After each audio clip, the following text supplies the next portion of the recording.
Hello. Sup, bruh? I'm filming outdoors, quasi in public. I was gonna go to a park because I drove past it and it was like dead, and the sun was perfect. And then I went to Best Buy because I forgot a tripod and a cord. So now I'm back, and this place is packed with people. So I'm under a bunch of trees. The road's right there, so if you hear road noise, I apologize. People walk up to me, I get kind of freaked. So if I start facing another way, that's why. Reps, right? Gotta get the reps in. Anyway, the title of this video is called Majesty, and I just wanted to break it down because we have this desire to be majestic, not necessarily in terms of how we think, but we have this desire to be wanted, to be seen, to be loved, and oftentimes people don't realize that comes with a cost. Prime example, Jesus.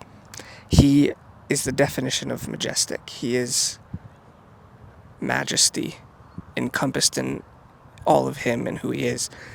But the road there wasn't easy, and it wasn't clean, and it wasn't perfect. It was messy. But the mess led to the majestic.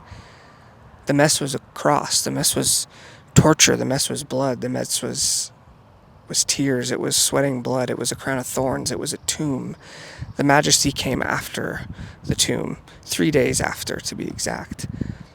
But I think we forget that there's a cost to that. There's a cost to getting something majestic. And if you're not willing to admit that it costs something, you're not willing to admit that it's going to be a mess, and that it's going to be messy to get there. Because I think in our heads we can get the picture that we have to be a certain way to get a certain title, or that we have to come to someone a certain way to get a certain look, or to be known as something. But Jesus doesn't ask that. He asks us to come as we are, not as we want to be. He asks us to come dirty and messy and broken so that he can clean us. Not so that we can get wiped down and look good, but so that we can actually be clean, so that we can actually be cleansed.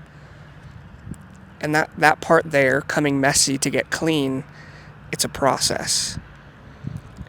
It hurts, and it doesn't feel the best, but the end result is always worth it. So I just want to encourage you and say that if you feel messy and broken and hurt and in pieces, that's okay. That's how he wants you to approach him. He doesn't want you to try to get your act together to be transformed. Because if you're going to try to put yourself together to present yourself before someone, you're going to miss things. So it's better to just... Road noise. It's better to just come as you are. Come messy and unclean. And let him do the deep cleansing. Let him do the work. He knows that you're messy. Because if you know it, the creator of you and the universe also knows it. But don't let that be the barrier of what stops you from coming to the one who wants to cleanse you. The one who paid for your sins and paid the price of your life in literal blood and death so that you could be in communion with him. Don't let your present being be the thing that stops you from being with the creator. He doesn't ask you to come to him clean, just like you don't get into a shower clean. Like you have to go through the process of cleansing and cleanliness to be clean in the shower. You get into the shower dirty, full of mud, full of whatever wore on you through the day. You get into the shower with that. You don't come out of it with it. You come out of the shower clean. You come out of the shower with a different aroma than you went in with. But a lot of times we can think that we have to go get clean without a shower to go before the king. And that's just a silly thought. So I just wanted to encourage you in that you don't need to come to the foot of Jesus perfect or put together. Because then you won't ever come to the foot of Jesus. Just come as you are, not as you want to be.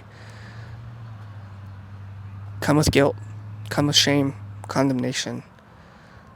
Come with turmoil. He already knows it. He sees it.